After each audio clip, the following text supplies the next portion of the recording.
अस्सलाम वालेकुम। आज हमारा टॉपिक है कलेक्टिव नाउन। कलेक्टिव नाउन जिसे हम उर्दू में कहते हैं इसमें जमा।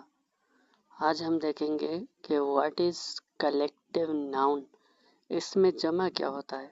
अ collective noun is a word that refers to a group of people, animals और things considered as a single unit.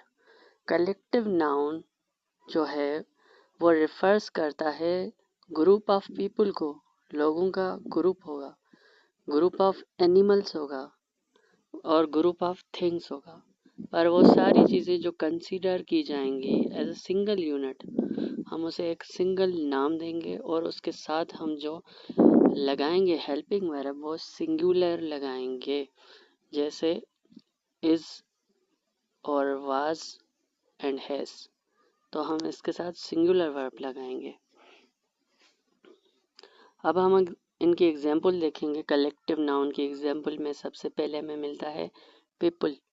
बहुत सारे लोग हैं, उनका ग्रुप बन गया, नाम दिया गया पीपल।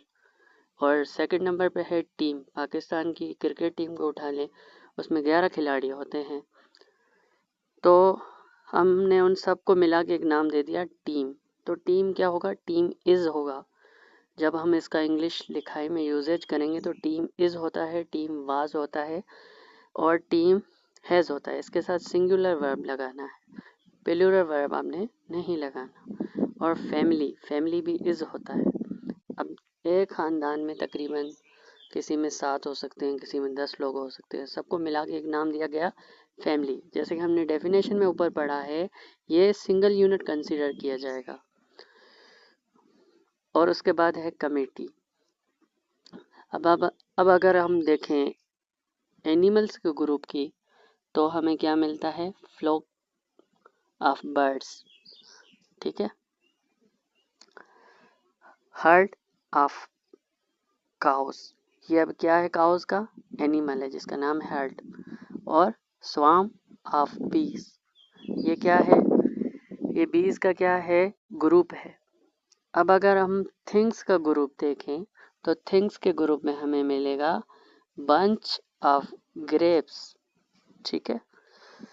उसके बाद है स्टैक ऑफ बुक्स, ये क्या है? ये कलेक्टिव नाउन है। कलेक्शन ऑफ स्टेम्स, ये क्या है? ये थिंग्स का ग्रुप है। पीपल का ग्रुप हमने देखा, उसके बाद एनिमल्स का ग्रुप देखा, उसके बाद है थिंग्स का group. Uses of a helping verb जो होगा वो always use singular helping verb with collective noun. आपने कलेक्टिव नाउन के साथ हमेशा सिंगुलर वर्ब लगाना है। जैसे एग्जाम्पल्स में हम देखेंगे तो फैमिली के साथ हम लगाएंगे हैज, इज और वाज। और लोगों के ग्रुप में अगर हम दूसरा नाम देखें तो वो हमें मिलता है टीम। तो टीम के साथ हम लगाएंगे team is, team has and team was. और तीसरे नंबर पे है कमेटी।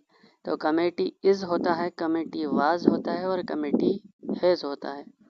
तो आई होप कि कलेक्टिव नाउन का कॉन्सेप्ट आपको क्लियर हो गया होगा कि कलेक्टिव नाउन किसे कहते हैं और उसका यूजेज है वो हमने कैसे करना है।